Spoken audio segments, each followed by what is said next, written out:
नाही नाही. पैसे द्यायला काय नाही रे. मग माणूस पैसे पण देईन, मग? माणुसकीच्या नात्याने पैसे देईन. बरोबर. पण आपण काय अंबानीच्या अवलाद आहे का? नाही नाही आपल्याला पैसे फुकट येतात. पैसे फुकट येत नाही बाबा, कष्ट करावं लागते, मेहनत करावं लागते. याला वाटतं काय आपल्याला पैसे फुकट येतात?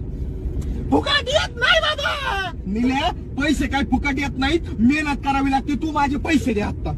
तुला काय करायचं रे? आम्ही आमचा बघून घेऊया. तुला काय करायचं? मध्ये काय लपून राहिला? मी काय म्हणतो, ज्याची लायकी नाही ना त्याने यावंच नाही त्याची. लायकी कसं काय काढतो रे? तू ड्रायव्हरची लायकी ना, ड्रायव्हरची लायकी ड्रायव्हर नाही मी मालक आहे, मालक कळालं ना. आणि मी माझी स्टोरी सांगू राहिलो, तुझं काय रे? अरे मग तुझी स्टोरी सारखी उरायली रे. अरे मग देऊन टाक त्याची कॉन्ट्री. मग काय राहणार आहे ना बाई? नसेल द्यायची कॉन्ट्री, इंटरेस्ट मारून जा ना. मग मरून जा ना, नाही तर पैसे दे. देतो ना पैसे. हीच का आपली दोस्ती? हो दोस्ती तर पैसे देणार का नाही तू? नाही बस तू खाली. मी अशा वेळेस काय करीत असतो माहिती का? काय करत असतो? मी संकी डोक्यात